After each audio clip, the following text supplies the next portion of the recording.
great opportunity. It's my honor.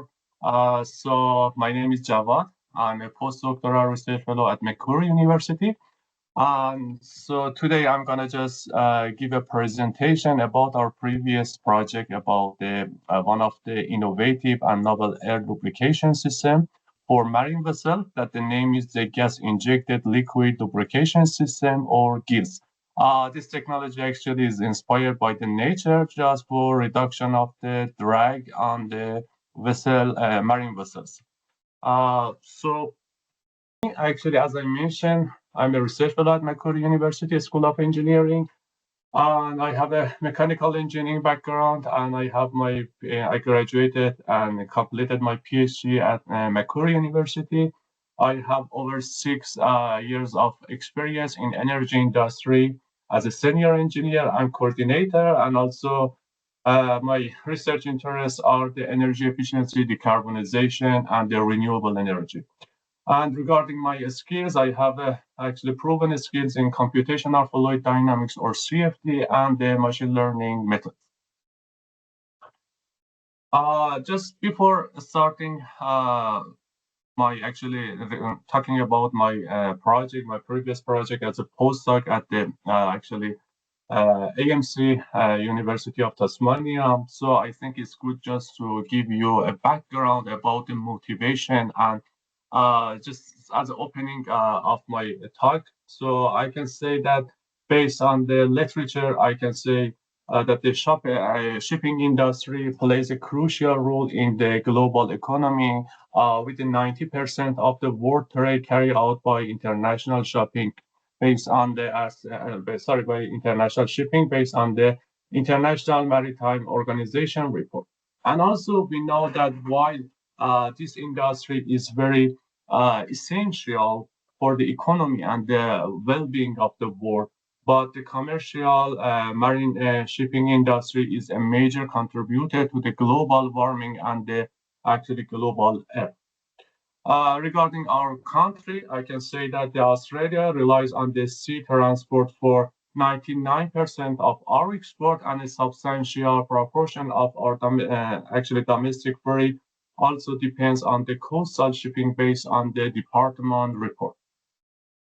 And so just for the running this industry, moving these vessels, so we have to just burn the heavy fuel oils that they can just lead to a harmful pollutant such as the NOx and the sulfur oxide that are they are very harmful for the human health and our environment.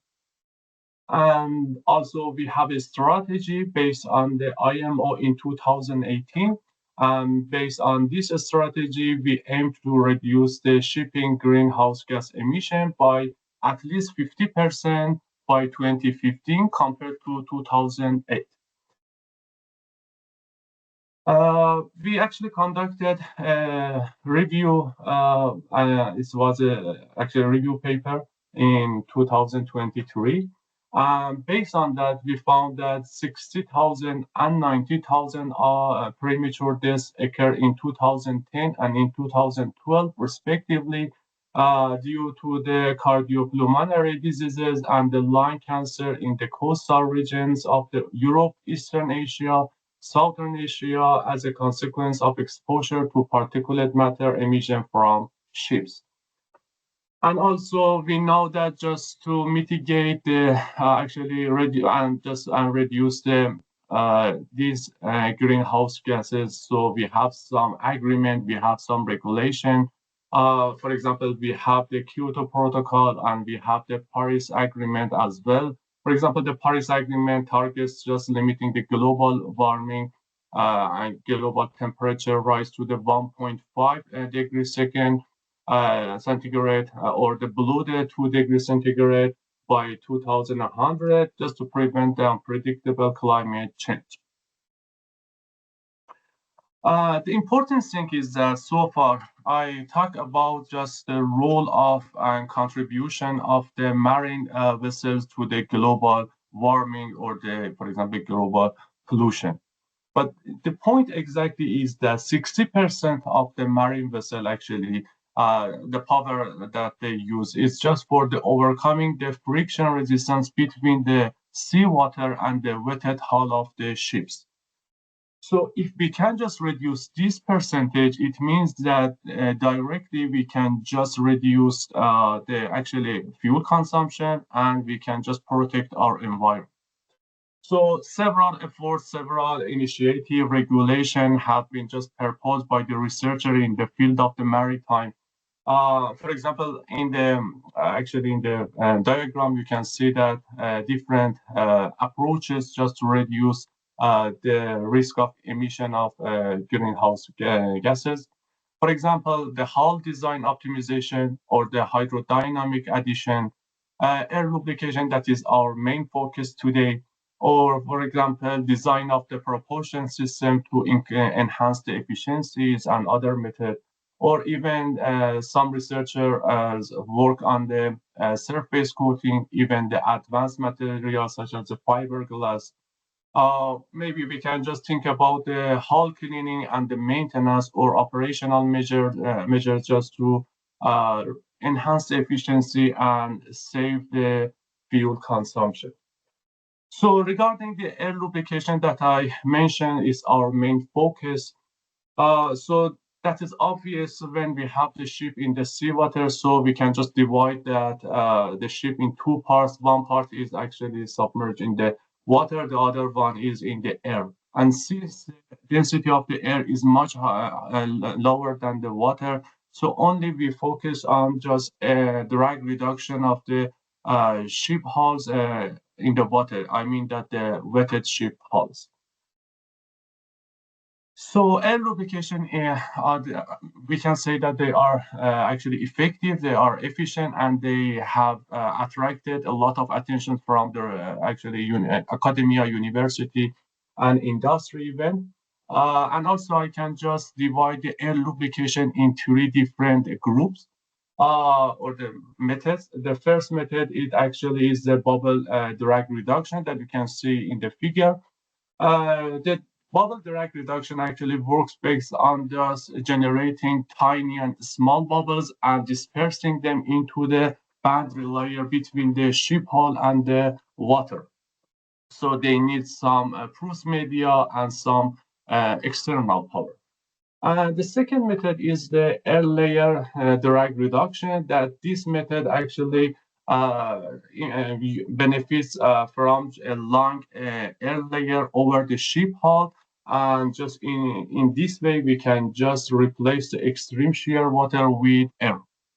And the third method, that is the cavity drag reduction. Actually, this method use and benefit from a backward step upstream just to create sizable gaseous space. So if I want just to very quickly compare these three air lubrication and just provide some advantages and disadvantages very quickly. So I can say that the most efficient one is the air layer drag reduction, that is very most effective. But the issue is that just persistent length. I mean that just to keeping and maintaining the air layer over the ship hull. That is a bit challenging, particularly when we have the higher speed. Regarding the cavity drag reduction, so definitely this method can just address some issues that we have in the air layer drag reduction, and it provides and offers some solution for the bubble continuity. But it depends on its performance. Actually, depends on the operational condition, such as the ship motion. But in contrast, the bubble drag reduction, I mean that the first method, it can address all of these issues without requiring any significant changes over the ship hull. But when I just actually looking at these three methods, just compared these three methods, we can just find out all of these three methods generally can provide between 10 to the 15% drag reduction. That is considerable, substantial. But the issue that all of these three methods need actually external power. I mean that they need a compressor, they need a blower, and some other materials such as the porous media or electrolysis. It means that for producing the external power, still we need some fuel actually consumption. It means that in total, in net, when we use these methods for the marine vessels, so at the end of the day, we have only 5% drag reduction. That is a question that is it worth just to apply that on the ship or for example, the marine vessel with the considering for example, the cost of these changes. So in 2010, Professor Komagai actually addressed this challenge using an innovative fuel-saving technology that the name is that winged air induction pipe, or the WIPE, or the gas-injected liquid lubrication system GILS. So these two actually name is the same. Actually, the GILS is the latest version of the WIPE that our industry partner, Harwood Marine, actually work on that and actually produce a cheaper one with the same actually material, but some modification in terms of the manufacturability. So as you can see in the figure, this device, these modules consist of a hydrofoil that is a profile of the NACA with a specific NACA profile. It includes the air chamber that you can see in the photo. Let me just change my pointer here. Yep. And here you can see that we have a blade, we have the air chamber, and this one is the connection to the air pipe. So I named this area, I mean that the area between the blade and the surface, this surface as the entry gate. So the span and the chord of the hydrofoil are equal to 240 millimeter and the 40 millimeter respectively. And the angle of attack that we use here is 12 degrees. But regarding the concepts of the GILS, so in the next slide, you can see that the concept of the GILS.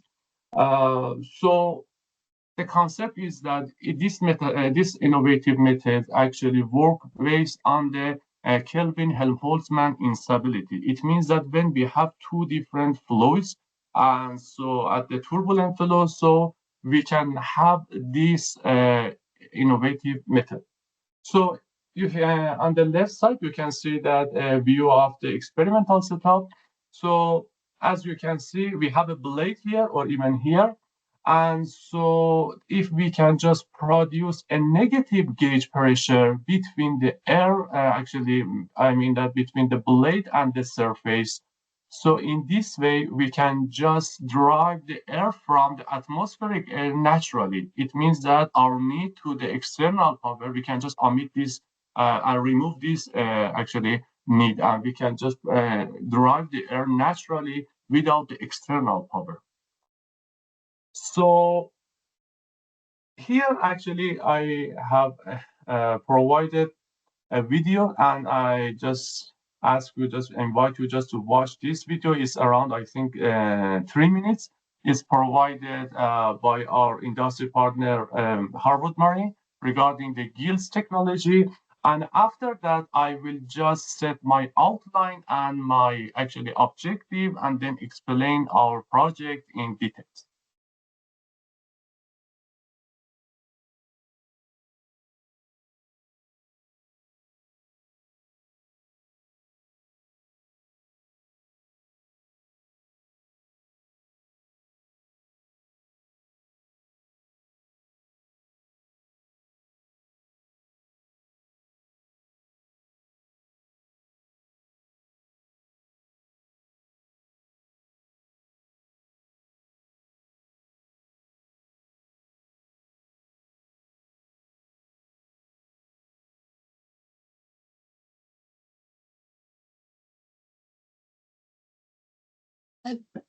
Sorry, Javad, I don't think the sound's coming through. It's not coming through for me. Oh, really? Oh. Sorry, I don't know if it is for anyone else. Not for me as well. Oh, you don't have the voice. So maybe we can just skip that. I'm not sure about how we can just. manage that. So actually, it shows that actually this technology is inspired by the nature, and when we can just produce these tiny bubbles, so we can just reduce the friction resistance between the marine vessels naturally without need to any external power. So I just skip that, and so based on what I provided as a introduction and the overview, so now I can just set my objective. So the objectives of this research included just doing a literature review and finding the best validation case for the numerical method, and also just modeling the simplified scenario to evaluate the GIS performance, because the actually working on the large scale ship is very costly, is very expensive in terms of when we are just doing some CFD simulation. So we simplify that. In the next slide, I will just show that what were our assumptions. And after that, after completing our simulation based on the simplified scenario, so then we applied our experience and knowledge to the real world scenario for the larger scale simulation. After that, we just work on the comprehensive. We actually did a comprehensive parametric study on the influential parameter and the GILS efficiency.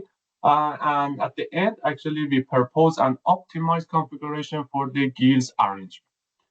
So based on what I said for as our objective, now I can just set my outline very quickly. That first one, I will give you some information and background regarding our problem definition, our assumptions, and then briefly I will talk about our methodology, and then we can just discuss and show the results, and at the end, just we have conclusion and the future works. Here, as you can see, is our simplified scenario. So we just assume that we have a bluff body, and then we inserted the GILS unit. At first, we consider we have only single unit or single modules. So we consider the single module or single unit as a GILS actually over this bluff body. And in the figure, so you can see that the dimension, our computational domain, our boundary condition, and actually we provided the different views of our computational domain. So you can see that we consider three different configurations. I mean that the single GILS, and after just successfully running the single GILS unit, we conducted and extended our simulation for the double in two different arrangements, the inline GILS and the staggered GILS. And just after that, we found that, yes, the GILS unit actually is working well. And based on that, it was from memory, I can say that it was around 8 to 9% drag reduction.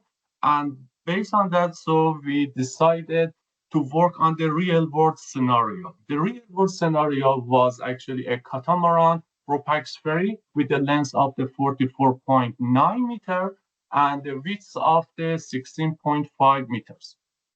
So we had a different meetings with our industry partner actually team. And so we asked them just to provide the CAD drawing and the actually CAD file of the catamaran ferry, and they provided this figure to us. Yep, they provided this CAD file for us, and after that, as you can see, it includes some unnecessary parts, sections. We don't need them, to be honest, in the CFD simulation. So we remove them and we refine them. And as you can see here in this figure, so we actually made it ready just to import in CFD simulation. At the top, at the bottom, beneath that, so you can see that our computational domain and the boundary condition.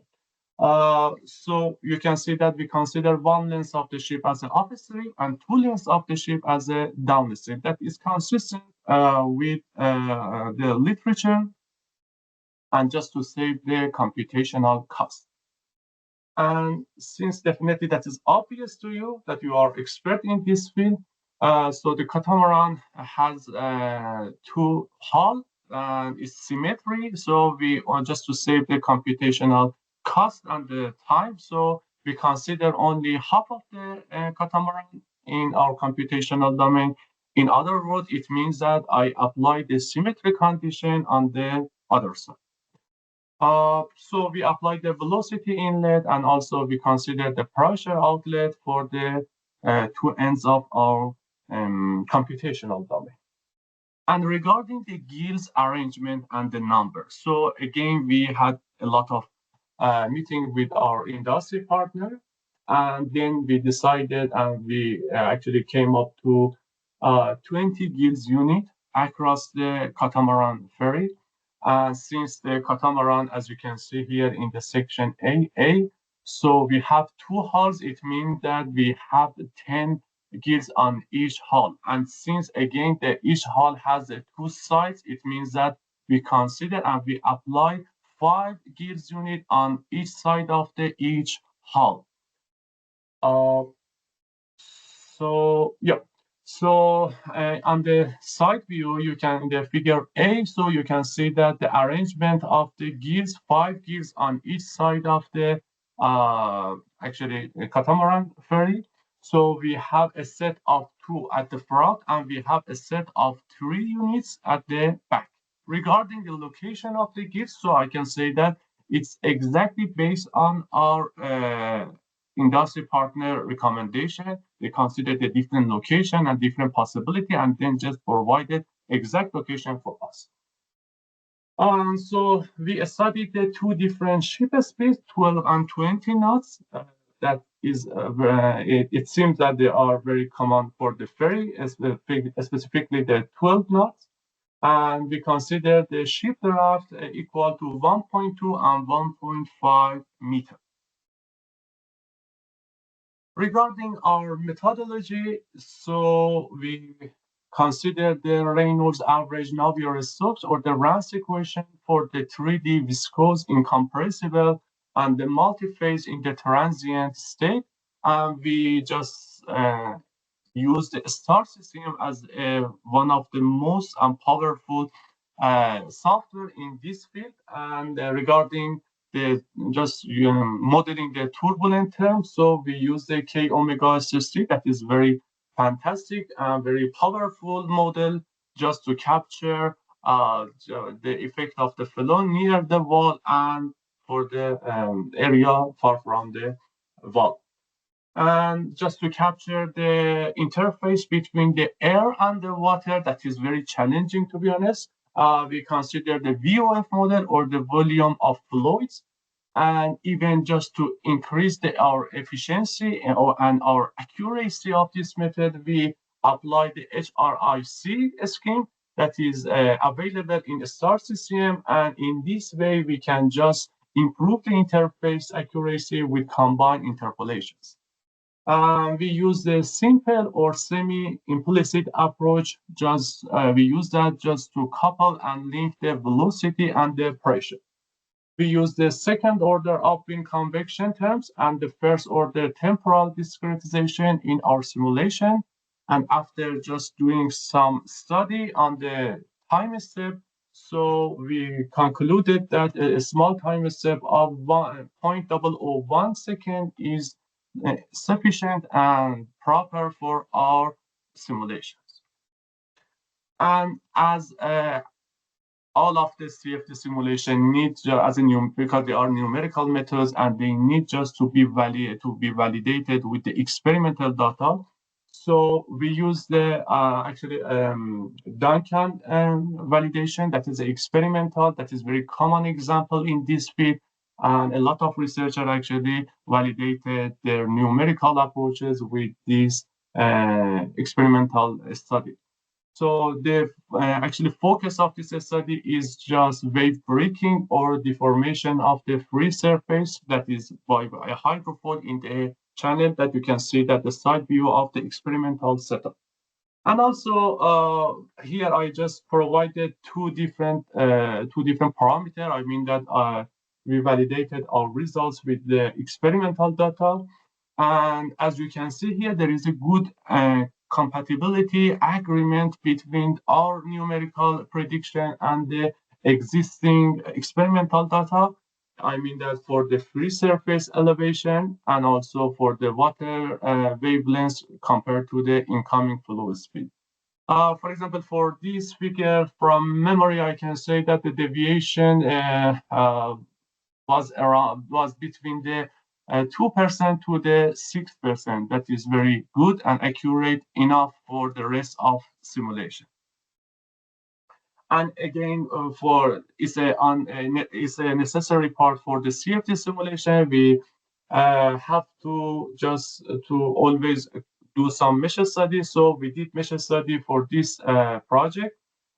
We benefited from the 3D trimmed hexahedral mesh that is fantastic in SAR-CCM. And also we generated the finer mesh and prism layer on the ship hull.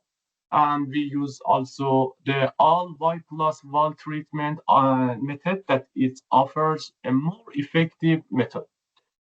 Here in this plot, in this graph, so you can see that we did our mesh independence study. It means that our solution, our approaches, and our results should be independent of the size of the domain. I mean that the mesh size.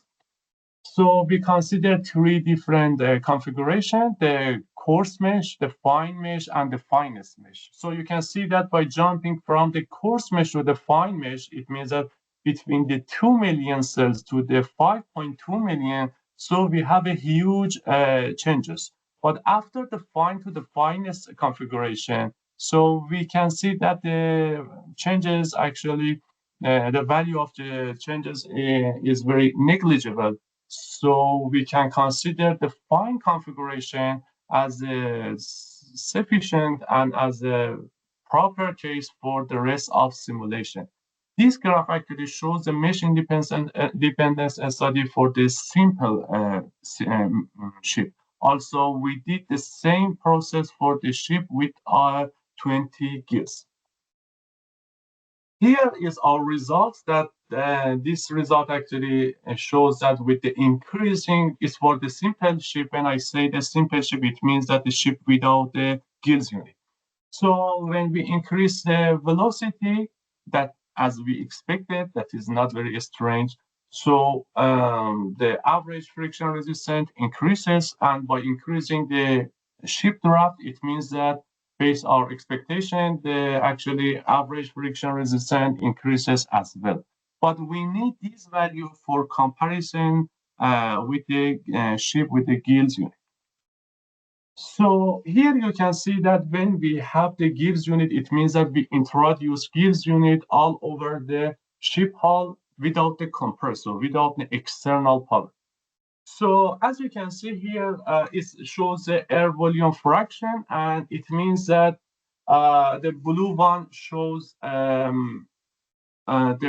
pure water, and the air, I mean that the white color shows that air.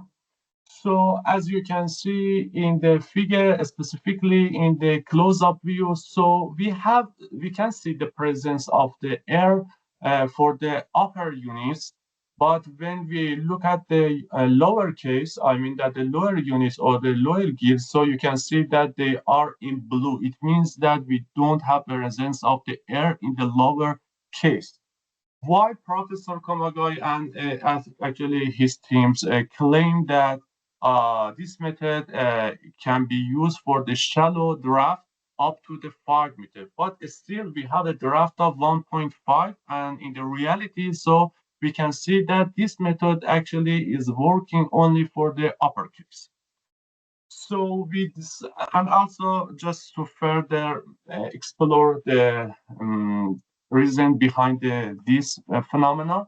So as I mentioned earlier, so the concepts of this method is just providing the negative gauge pressure at the entry gate. As you can see here, for the upper case in these two sections, So we have blue color. It means that we have negative actually gauge pressure here based on actually the color bar.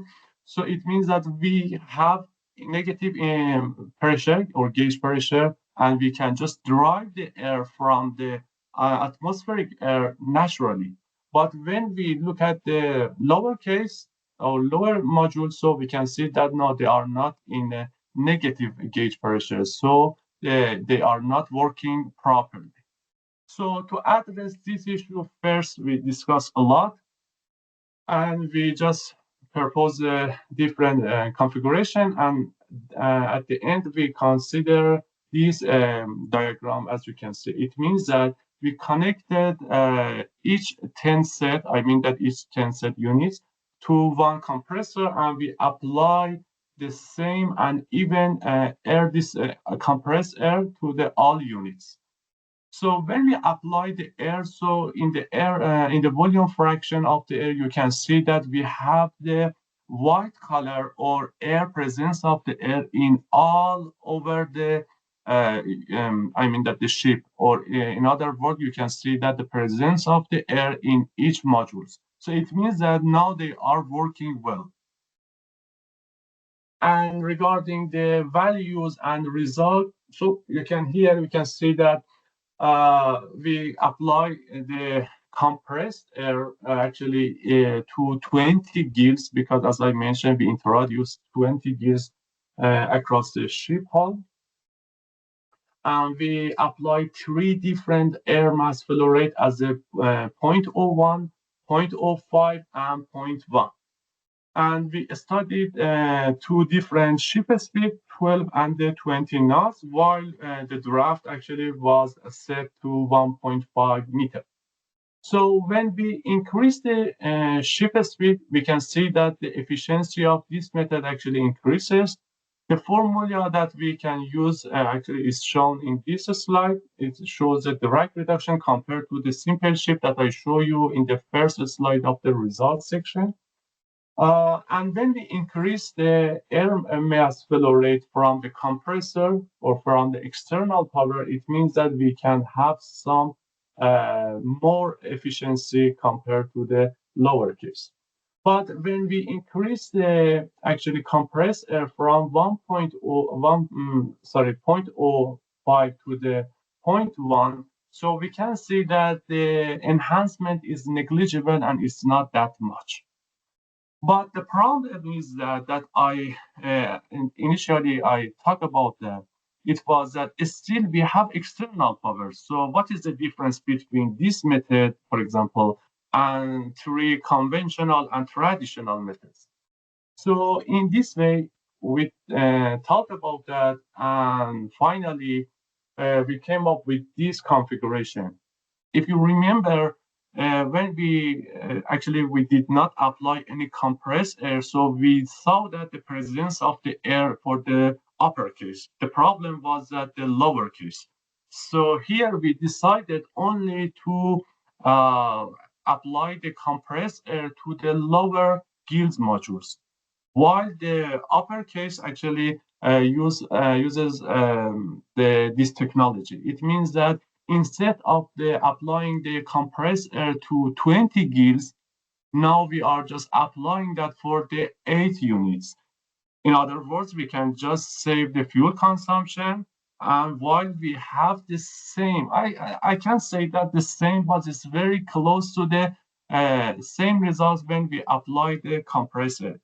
Let me just show you. The maximum drag reduction was about the 10.45 actually percent.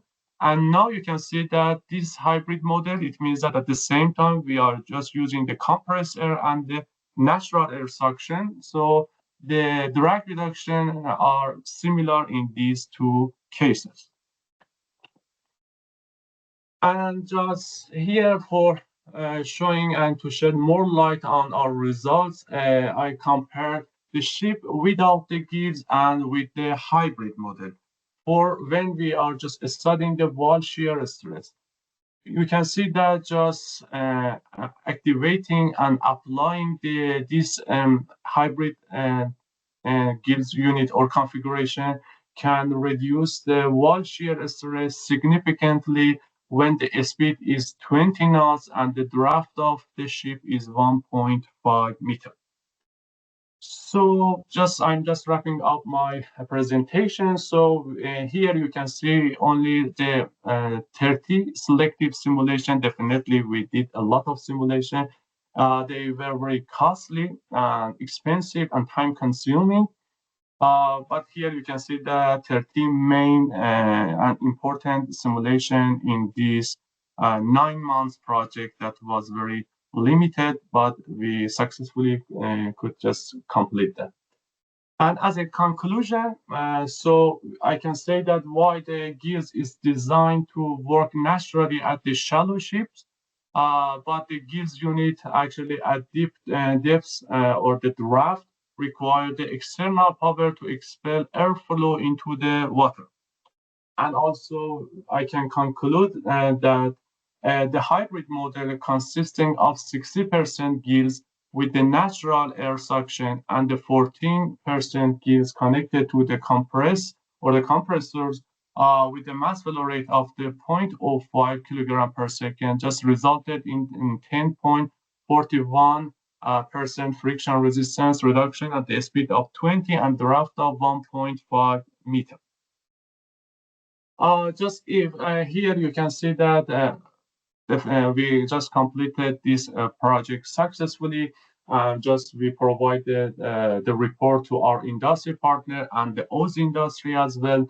But if you are interested in just to have some details about this study, so we presented some results of this actually project in AFMC 230, and also we published a journal article in the Journal of the Marine Science and Technology in 2024. And as a future work, so we can just work on the gears arrangement, we can work on the gears actually numbers, or for example, work on the larger vessels. And actually our industry partner and our team actually we are looking for external fund or extra fund just to applying this technology to the real world scenario for the actually larger ships and the vessels.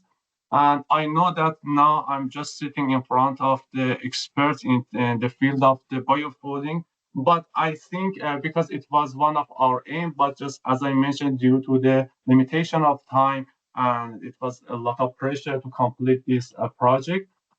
So we just exclude that maybe for the future work, but you can just correct me and please provide some feedback at the end.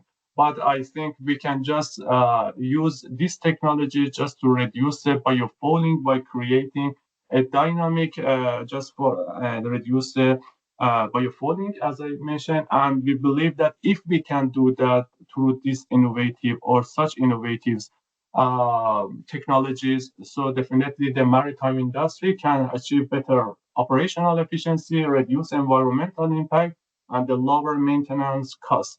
And here you can see that all of the reference that I used during my presentation. And I should just acknowledge that this project was funded by the Harvard Marine Industry, Oz Industry, under supervision of the CSIRO. And we use the NCI and the TPAC are the two powerful computing infrastructure in Australia. Thank you so much for your attention. Thank you. That was excellent. No worries. Are there any questions? Yeah, I could start with a few questions. Yeah. Thanks, Thomas. Thank you, Javad, for this presentation. It was very interesting. First, I wanted to ask you, just by curiosity, the gears technology. You mentioned that the manufacturer provided you the location for the placement.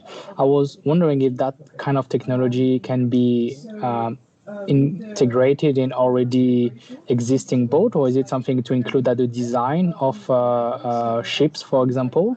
Yeah, where do you stand on the application of this technology? Yeah. Oh, thank you so much. Thank you for pointing out. That is very good. Yeah. No, actually the advantage of this technology is that we can just apply that for the existing ships without any high cost.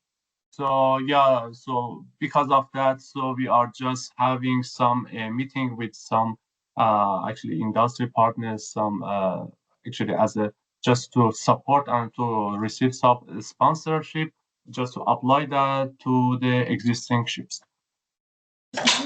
Yeah, thank you. That's really, really great to hear that. I just had another comment on your simulation. You mentioned as well it takes quite a long time. So I've had a little bit of experience with hydrodynamic simulations. Yeah, and it can take a long time. I was wondering if you believe that you could, because you also said you work in machine learning, but do you think you could use some machine learning techniques to accelerate some part of this simulation? I've seen some work in turbulence flow, where people can kind of, it's not going to be as good as a purely model-based simulation, but at least it can give a good estimate and pretty rapidly. But do you think in this application that could be used? Yeah, thank you so much for your actually very interesting questions. Yes, actually, these days I'm working on just integrating the machine learning with the CFD, and it's our main focus. And we actually secure some funds from, for example, CRC, Blue Economy CRC. Yeah, actually, our focus is just to reducing the computational cost and time through the machine learning. We propose that to our industry partner because we work on the different machine learning methods, for example, supervised regression model, unsupervised, or even the reinforcement learning machine learning. We believe that, yes, if we can just provide a good data set, then we can just run our machine learning. And after that, yes, we can just save the computational time and cost in this way. And also, if you are interested, you can look at actually my Google Scholar. So we published some papers, several papers just in this field. Yep. Thank you. Yeah, I will definitely have a look. Sorry, I had last comment, Aret, also to come back on our activity within the centers. I'm personally working on inspection and cleaning of ship hulls using underwater robots. And yeah, I was just wondering, Aret, maybe, that could be kind of a passive solution to reduce biofilm on the ship hulls as well. But yeah, maybe we can talk about this deeper in future. Yeah. Sure. Thank you again. Definitely we need your help. Thank you. Yeah. I've got one question as well. It was a really great presentation, and obviously your focus is in the maritime industry, but a lot of industries have problems with friction loss. I'm thinking like distribution lines and things like that. Do you think there's a space for modified version of this technology in other industries, or is it really more suited to the maritime industry? I think that is a good question. I think we can just extend that our existing experience to the different field. Definitely now we actually focus on the maritime, but we are just working. We can just work on the this technology in the different fields as well. Yep. Awesome. No. Well, if there's no more questions, we might leave it there. So thank you very much again for your time. Really appreciate it. Pleasure. Thank you so much for having me. It was a very pleasure. Thank you. I appreciate it. Not a problem. Thank you. Have a good weekend. Thank you. You too. Bye. See you. Bye-bye.